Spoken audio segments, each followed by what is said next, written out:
风景画是阿三悟在大学时代的主要创作。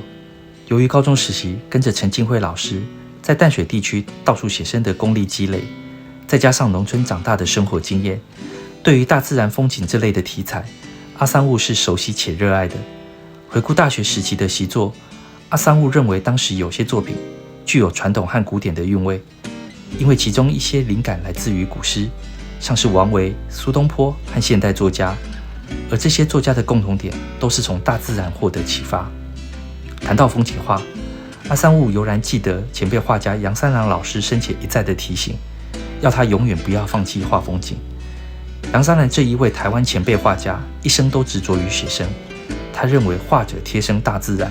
感受大地的生机与消长，才能经由画笔传达风景的精气神。然而阿三悟在大学后半部时期就开始尝试画一些半抽象的作品。当时的他可能已经有受到马白雪老师教导西学东用的启发，自己在不断的动脑，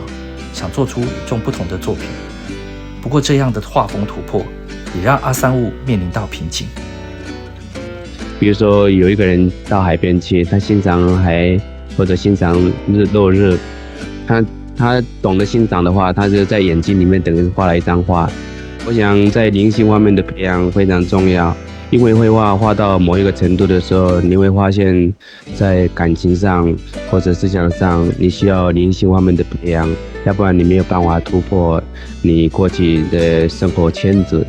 很小的一个圈子里面，所以你必须要涉及以前古代不管是中还是西方的这种哲学方面的思想，或者是他们的文学作品。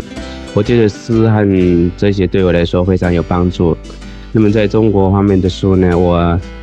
有一位老师叫姚孟古老师，那么他曾经指导我2年的老庄，那么对我未来的这个绘画非常有帮助。大四的时候，阿三悟沉迷于探讨东西方哲学，正陷入瓶颈之际，在省立博物馆举行吴炫三习作展时，遇见了姚孟古先生。而后阿三悟拜他为师，每周3天在新店他名为石显庐的家里进行1对1教学，学习老子、庄子和易经等中国传统哲学思想。1970年9月，阿三悟在省立博物馆举行个展时，姚老师以中道笔名，在《新生报》1周一评专栏发表关吴炫三出国画展有感一文。姚老师在文中肯定阿三悟当时所表现的写实能力，也认为阿三悟在研读老庄及了解儒道思想之后，前往欧洲汲取西洋绘画之长是正确的选择。能让老庄思想融入阿三悟，应该是两者都崇尚自然吧。万物存于天地间，天下万物生于有，有生于无。透过自身对大自然的观察，更能体会天地万物都来自于道，并摸索阴阳消长就是自然法则，自然就是变化之道。再者是宇宙观对于空间的论述，彼、此的指称并非确定不变，这可以说是填补了阿三悟在这个时期创作上所需要的哲学养分。然而就在开始接触老庄的同一年，阿三悟也第一次面临到身边最亲近的长者陈进辉老师辞世。由于陈老师膝下无子，他过世的当晚，阿三悟在双连马街医院太平间守灵。4周虽然晋级，但他也不感觉阴森。望着老师的大体，阿三悟感到万分无助，觉得生命如烛光，生死只在明灭瞬间。灭熄了的火苗，只有任青烟飘散。虽然基督教的爱与希望能抚慰在世亲人的心灵，但是对于生死之间的感受，老庄思想更能贴近阿三悟的内心世界，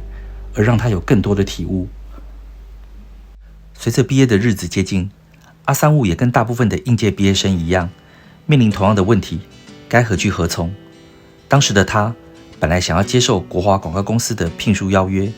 不过当时在学校教授美术心理学的王秀雄老师则劝他打消念头。王老师说，你的个性不适合做设计。廖老师则一直鼓励阿三悟要到国外多方面见识。廖老师说，我年轻的时候很向往巴黎，不过因为顾虑到家小，终究是无法成行，这是我的遗憾。所以我觉得一个人将来要有一点的成就的话，我想老师是非常非常重要的。也因此他想要出国深造的意念不断的加深。由于当时在国内对于学习西画的创作者是有受限的，像是画水墨可以去故宫观摩，里头有很多经典名作，但是西画的创作者在台湾是不可能看到理论基础所提及的世界名画，所以一定要出国才有机会近距离观赏到这些大师的真迹。这时候年轻的阿三悟也正思考着，要画到何种状况才是世界名画呢？具有时代性的作品，其艺术本质未变，只是时代改变而已。我想对时间和空间的解释，具备哲学概念，对社会和生活的批判等种种，都可成为艺术创作而永久留存。阿三悟的心中一直是这么想着。